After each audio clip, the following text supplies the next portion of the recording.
स्वागत है आपका स्पिरिट ऑफ इम्बाइब में। मैं हूं आपका होस्ट एंड दोस्त विवेक पांडे।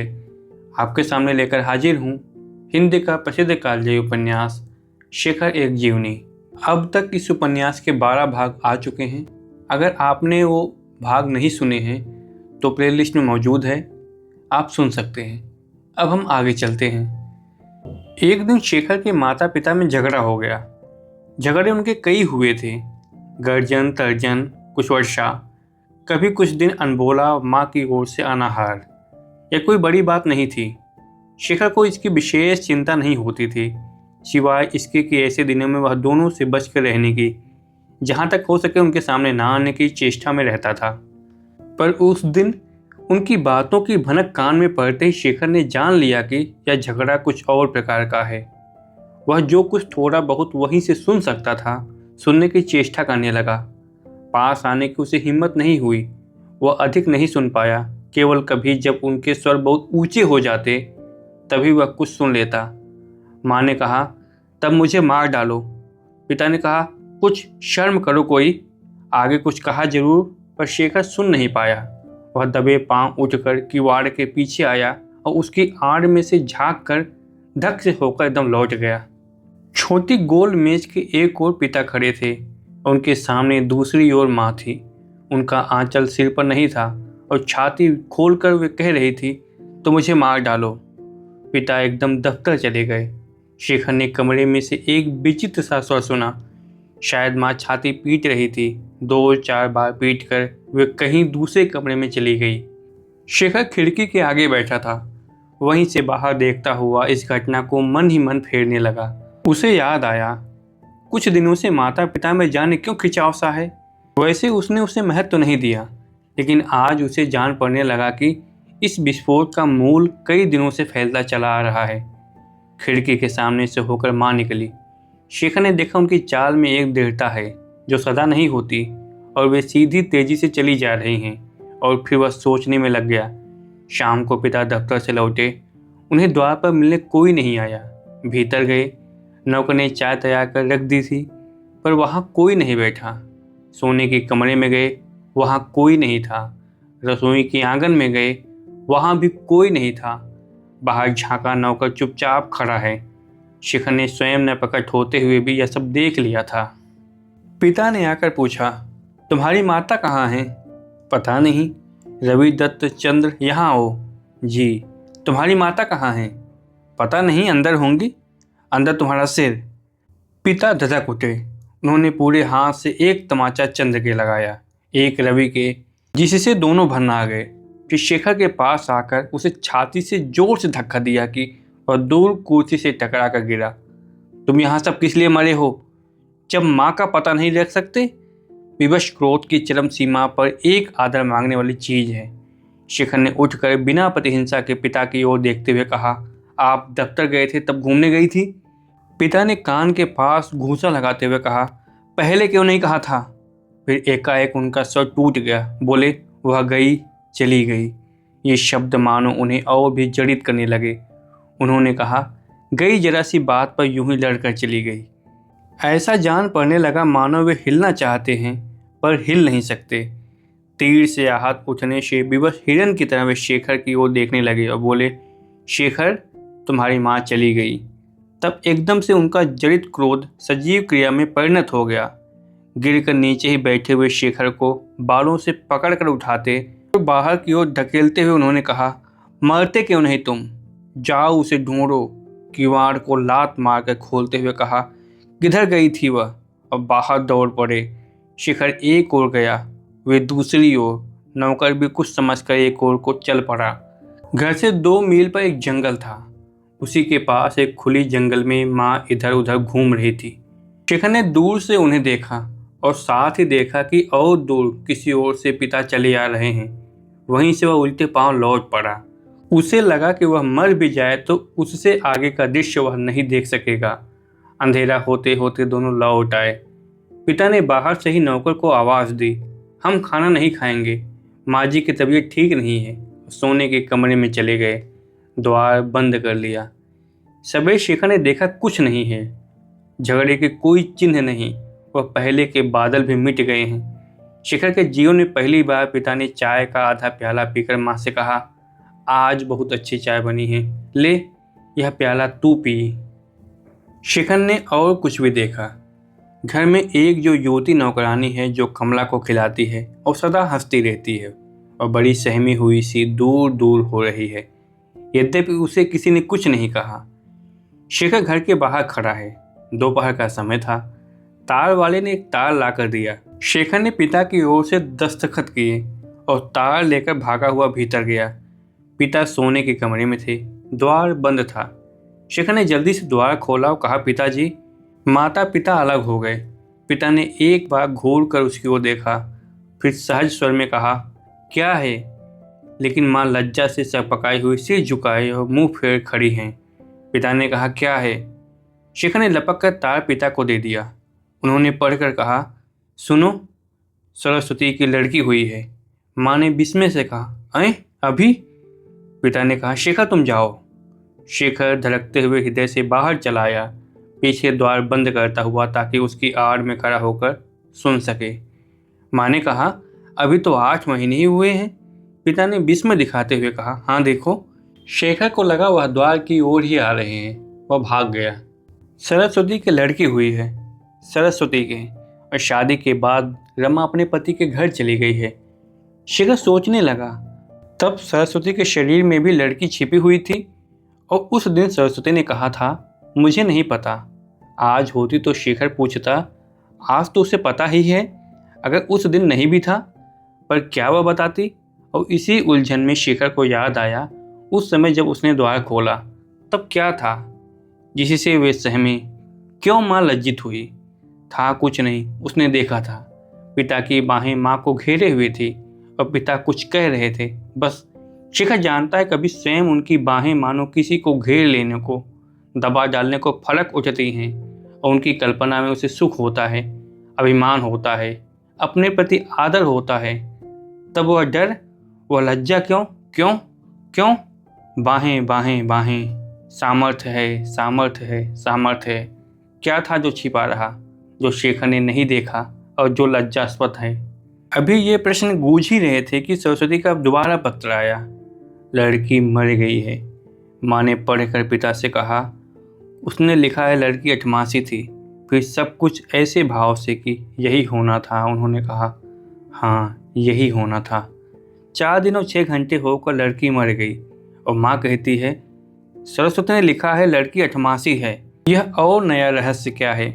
शेखर ने मौका पाकर रसोइये से पूछा, 88वां बच्चा कैसा होता है? जो 8 मास बाद पैदा हो जाए। क्या मतलब? किसके 8 मास बाद? बच्चा 9 महीने माँ के पेट में रहता है ना। इसे गांठे में बांधते हुए शेखर ने पूछा, वहाँ आता कैसे है? रसोइया हंसने लगा, बोला, शेखर बाबू, यह अत्ती से पूछो। और उस युवती नौकरानी को इशारा करके और जोर से हंसने लगा। शेखर उनसे कुछ शर्माता था, पर उनके पास भी गया। वह शेखर की भाषा नहीं जानती थी। शेखर किसी तरह उनकी भाषा में इतना ही कह पाया, बच्चा किस तरह? अत्ती हंसने लगी। उसे शेखर का प्रश्न नहीं समझ आया। उसने शेखर की नकल लगाते हुए कहा, बच्चा किस तरह? और फिर दोनों हाथ घुमाकर जताया कि मैं नहीं जानती, मैं नहीं समझती। शेखर किसी तरह अपना प्रश्न समझाने की चेष्टा में ही था कि माँ ने आकर कहा, तू यहाँ क्या कर रहा है? शेखर सकपका गया। अत्ती अपने काम में लग गई। माँ ने और भी संदिग्ध स्वर में कहा, क्या कर रहा है तू अत्ती के पास? क्यों री अत्ती, क्या कहता है यह?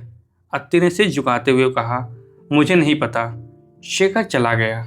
इस अंधकार के पट पर बिजली की तरह थिरकती हुई आई एक रेखा, शारदा। शेखर के पिता का बंगला बबूल के वृक्षों और झाड़ियों से घिरे हुए एक पहाड़ के अंचल में है। उनके घर के सामने तलहटी के पार के पहाड़ के शिखर पर एक छोटा सा पेड़ है, जिसकी शाखाएं और पत्तियां मिलकर आकाश की पृष्ठभूमि पर इस आकार का बना देती हैं। शिखर से कुछ उतरकर चारों ओर यह पहाड़ देवदारू, चीड़, यूकेलिप्टस वृक्षों के वन से घिरा हुआ है। यहीं सुदूर चित्र शेखर के चंचल आंखों का एकमात्र खाद्य है। आंखें जो किसी नूतनता की, किसी परिवर्तन की भूखी हैं और जो अपने सब ओर पर व्याप्त एक स्वर से उकताई हुई हैं। शेखर के पिता उस देश में परदेशी हैं।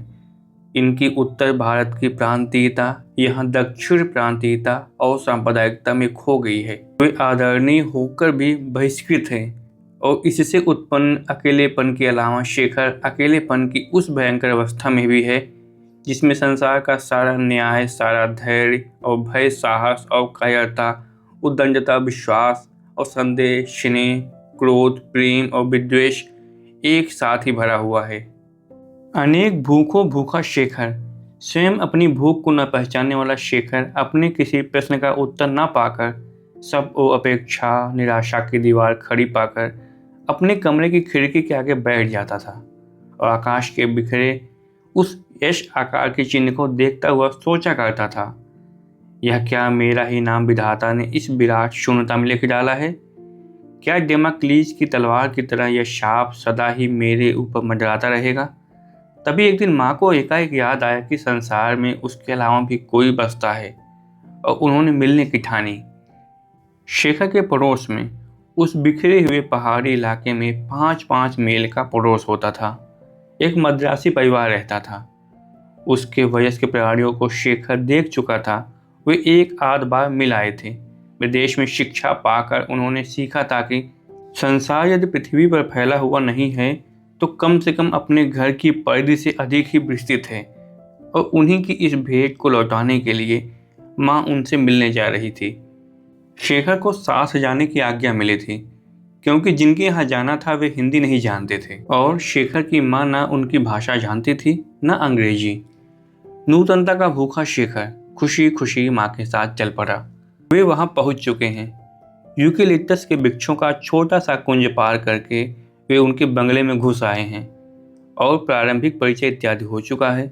जब वह और उनकी माँ बंगले के बाहर लगे हुए तख्ते पर बंगले का नाम गरुड़ नीर पढ़कर भीतर घुसे, तब उन्होंने देखा बंगले के सामने घास पर गृहस्वामिनी बैठी हैं और उनके पास एक युवती, और इन दोनों से दूर एक मटर की बेलों के मध्य में लड़की एक खड़ी है और फूल तोड़ रही है।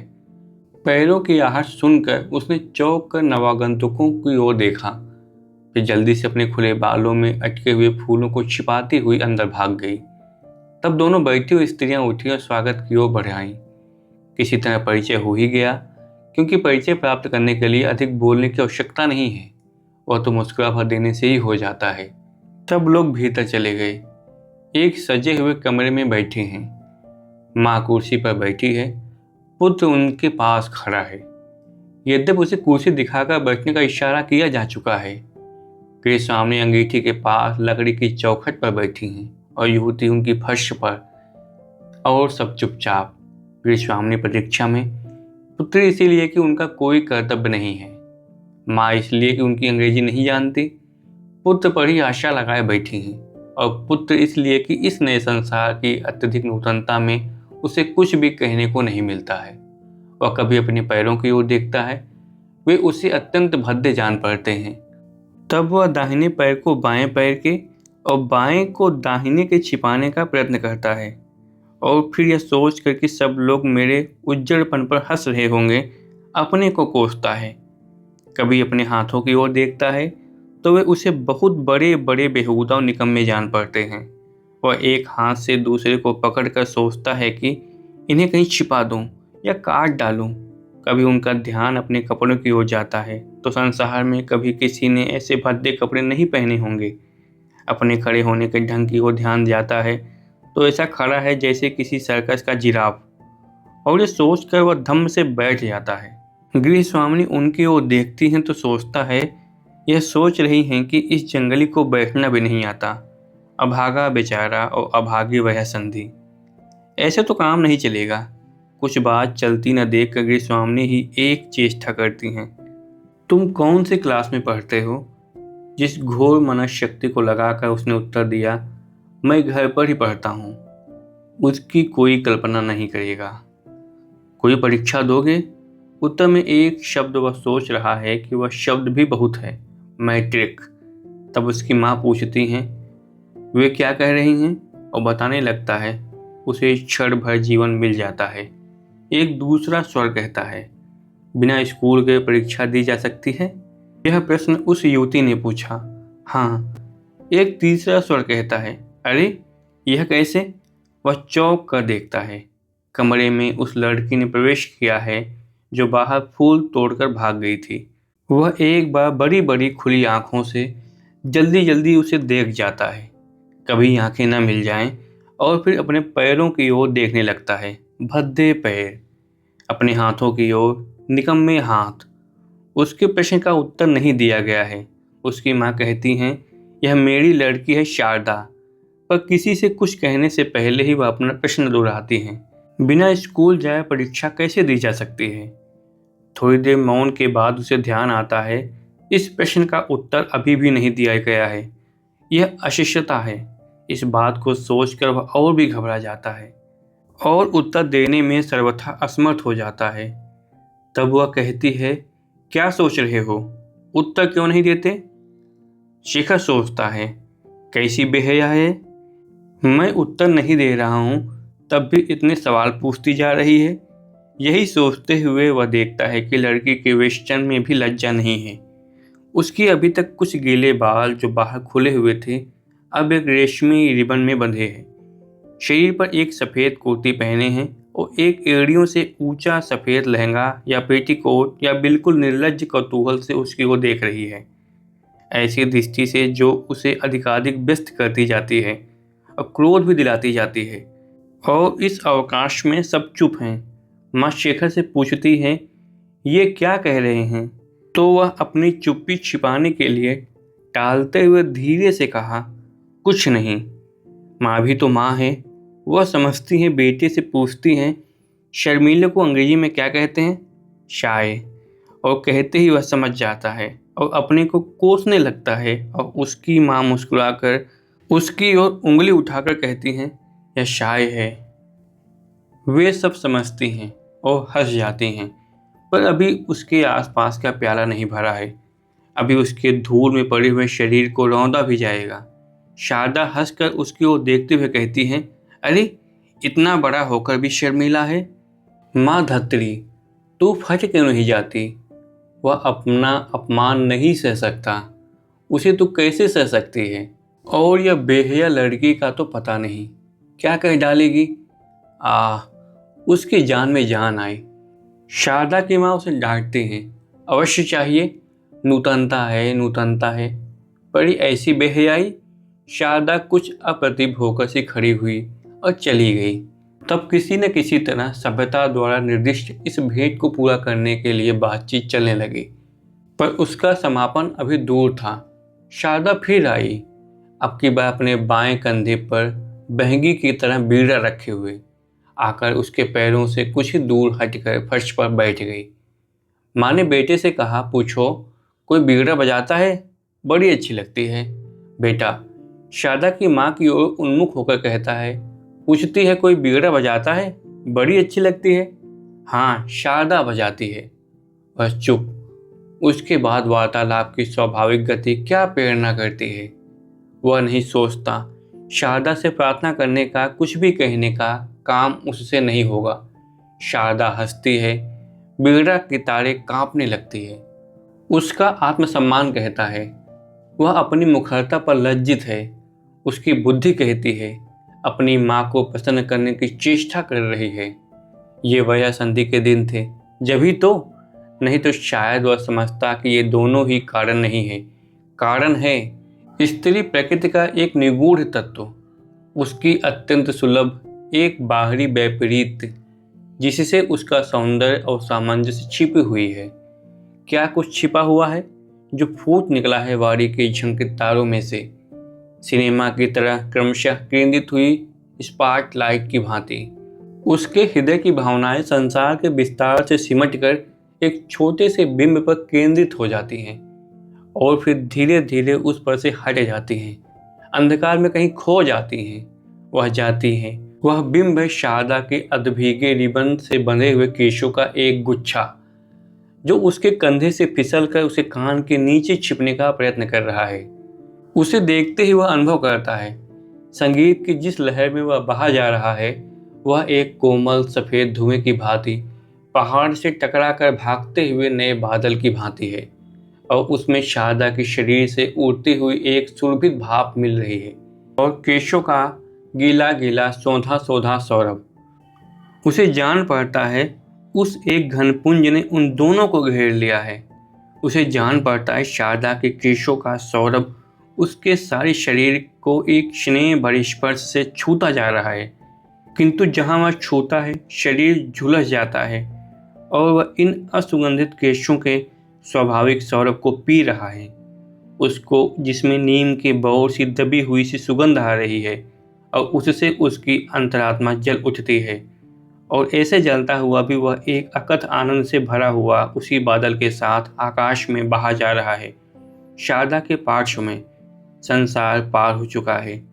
अब वह बादल का टुकड़ा आकाश की सीमा को अनंत को पार करके बढ़ा चला जा रहा है। उसे जान पड़ता है वह आग की लपटों की सांसें ले रहा है। उसे जान पड़ता है उसका दम घुट रहा है और वह देख रहा है कि शारदा के बालों के उस उद्दंड गुच्छ की ओर, एक अनंत को पार करके अनंत के पार तक।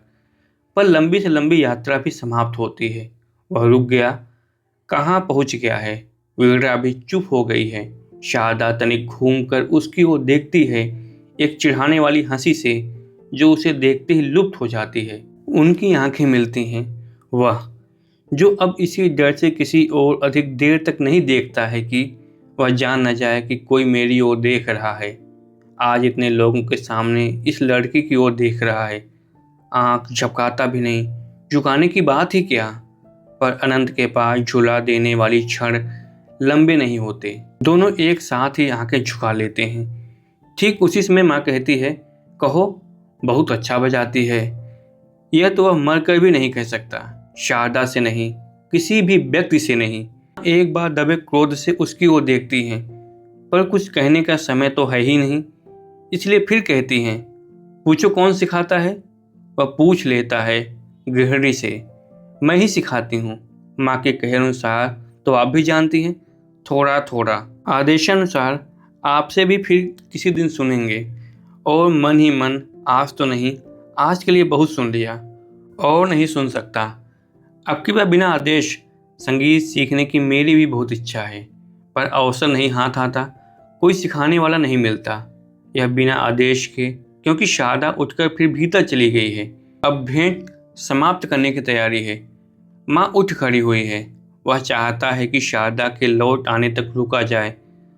उसे विश्वास है कि वह आएगी, पर जिस प्रकार यहाँ आते समय राय नहीं ली गई थी, उसी प्रकार अब भी नहीं ली जाएगी।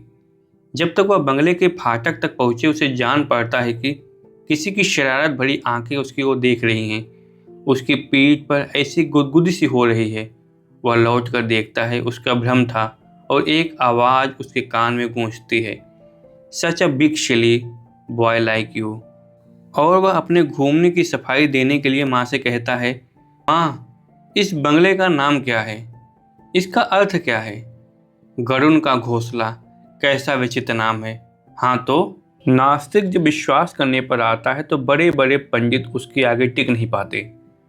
उसकी अंधविश्वास की सर्वग्राहणी लहर के आगे संदेह की कंदराएं, बुद्धि के पहाड़ सब समतल हो जाते हैं और डूब जाते हैं। वैसा ही है वह संदेह का, व्यक्ति मात्र के प्रति घृणा या विद्वेष का काल का प्रेम। जिस प्रेम के आंचल में उसका घर है, उसकी चोटी पर से शारदा के घर के सामने वाले यूकेलिप्टस वृक्षों का कुंज दिख जाता है। और उनके ऊपर बंगला तो है नहीं, बंगले का कोई अंश भी नहीं, किंतु उसकी चिमनी से उठता हुआ धुआं अवश्य नजर आता है। इसलिए वह पहाड़ की चोटी पर बैठकर उधर देखा करता है और बैठकर इस नूतनता पर विचार किया करता है, क्योंकि वह अभी तक नहीं जानता कि उसे क्या हुआ है, वह क्या चाहता है। क्योंकि जब वह उस घर की याद, उस भेंट की याद करता है, तब उसे देखता है गृहिणी का मुख, याद आता है उसी का स्वागत। शारदा का तो कुछ भी याद नहीं, सिवाय इसके कि जब उसके सब और अत्यंत निस्तब्धता छाई होती है, तब उसे जान पड़ता कि वह कहीं से वीणा का स्वर सुन रहा है। वह उसी की तरंग में बहने लगता है, उड़ने लगता है, भूल जाता, विशालता में खो जाता है और फिर शून्य हो जाता है। कभी कभी उसका मन 2-2, 3-3 मिनट के लिए अतीन्द्रिय निर्वेद परम शून्यता अनुभूति को पा लेता है, जिसे क्षण भर पाने के लिए ऋषि मुनि तरसते हैं। उस अनुभूति को जिसमें वह संसार में एक रस हो जाता है और कुछ नहीं रहता, जिसका ज्ञान उसे उसकी समाप्ति के बाद ही होता है। अब जब सफ़ेद रेशमी रिबन का एक झटका उसे चौंक कर कहता है, such a big silly boy like you, और इतना हो जाने पर भी वह इस भावना को शारदा के साथ नहीं संबद्ध कर पाता। अपने औपन्यासिक ज्ञान की याद आ जाने पर वह यदि कभी सोचता है कि कहीं मैं प्रेम तो नहीं करता, तो इस सवाल के जवाब में उसे एक सवाल ही मिलता है, किससे, माँ से या शारदा से, और वह उत्तर नहीं दे पाता, झुंझलाता है और फिर उसी शून्यता में खो जाता है, वीणा के संगीत के भ्रम से उत्पन्न उस निर्वेद जगत में, और फिर जागता है। तब एक दिन उसे इस चिमनी का धुआं भर देखने से संतोष नहीं होता। वह खोया हुआ सा उस घोंसले की ओर चल देता है जिसमें उसकी सारी भावनाएं सोती हैं। यूकेलिप्टस के कुंज में घुसकर वह एक बड़े से वृक्ष की छाया में बैठ जाता है। ये पतझड़ के दिन हो रहे हैं, इसलिए वृक्ष के नीचे लाल भूरे पीले पत्तों का ढेर लगा हुआ है जिस पर वह बैठा है। यहाँ से वह घोंसला साफ साफ दिखता है। उसके सामने एक बड़ी सी खिड़की है जिसके शीशे के भीतर एक फूलदार पर्दा लगा हुआ है। पर्दे के पीछे शायद कमरा खाली ही है, किंतु जो कुछ पर्दे के पीछे है वह देख तो सकता नहीं, कल्पना को झूठा तो कर सकता नहीं। इसलिए वह अपनी अंतर्दृष्टि से देखता है कि तीनों स्त्रियां उसी कमरे में बैठी होंगी, और फिर उड़ जाता है वीणा के स्वर में धुली हुई अपनी कविता की उड़ान में, क्योंकि वह संधिकाल में कौन कवि होना चाहता है? कोई नहीं होता। उसके शरीर में एक बिजली सी दौड़ जाती है। इस यूकेलिप्टस कुंज के दूसरे सिरे पर कौन प्रवेश करने लगा है? रूप नया है, वेश नया है, विन्यास नया है, प्रकाश नया है, किंतु बिजली की तरह दमक कर चेतना कहती है शारदा, और वह लज्जा से धुला जा रहा है। कहीं वह उसे ऐसी परिस्थिति में देख न ले। वह पेड़ के पीछे छिपता है, फिर भागता है, दम साध कर भागता है, और वहां से बहुत दूर आकर अपने घर के पास पहुंचकर रुक जाता है। तब फिर एक आवाज आती है, such a big silly boy like you, और वह धीरे धीरे अपने घर के अंदर चला जाता है। और उस अभागे को अब भी नहीं मालूम हुआ कि उसके जीवन में जो कुछ परिवर्तन हुआ, जो नूतनता आई, वह क्या है, किस अपार शक्ति के अवतरण है। उसने एक नई बात सीखी। उसके पिता जिस समय दफ्तर गए होते, लगभग दोपहर के 12-1 बजे, वह अपने घर से निकलकर अपने पहाड़ की चोटी से बहुत दूर पर एक पथ के किनारे काहे के बिस्तर पर बैठा रहता। उसके तपे हुए बदन को उसकी नरम शीतलता अच्छी लगती, और वह इसी प्रतीक्षा में रहता कि कब शारदा उस पथ की ओर आए। शारदा उस पथ से स्कूल जाती है और 1 बजे स्कूल से छुट्टी हो जाने पर उसी पथ से अकेली लौट आती है, जहाँ पर वह बैठकर उसकी प्रतीक्षा किया करता है। वहाँ से होकर लगभग 2 बजे जाती है। स्कूल से वह 2 मील होगी और शारदा का घर उस स्थान से मील भर से अधिक। वह कभी सोचा करता है इतनी दूर चलते चलते शारदा थक जाती होगी, यद्यपि वह स्वयं 20 मील का चक्कर यूं ही काट आता है। शारदा जब वहां आती है तो रुकती नहीं, वह भी कुछ बोलता नहीं, चुपचाप वहीं खड़ा उसकी गति को देखा करता है। तब से जब पहले पहल मोड़ से निकलकर उसकी एक थकी हुई बाह बस्ता संभाले हुए दिखती है, तब तक जब तक कि उसका श्वेत वदन दुबला शरीर एक बड़ी सी बबूल वृक्ष के पीछे छिपकर अदृश्य नहीं हो जाता, और उसका पदरव उसके पदरों की प्रतिध्वनि तक चुप नहीं हो जाती। पहले वह दूर से ही उसे देखा करता था, स्वयं प्रकट नहीं होता था।